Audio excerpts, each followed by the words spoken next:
hapon nakalaag na pod ko. Nandito kami sa aming mumunting park. Na among park ay di ba? Na among park.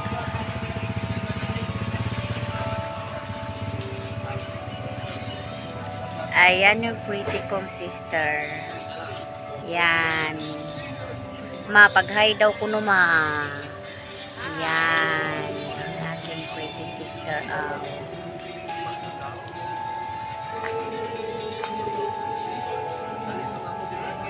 Tapos, sa tapat ng park ay dagat.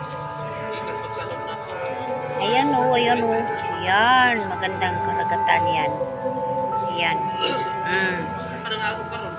Ayan ang magandang pier namin. Unya, daghan na barko mudunggo din ha.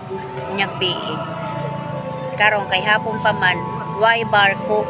Unya paggabi mili man.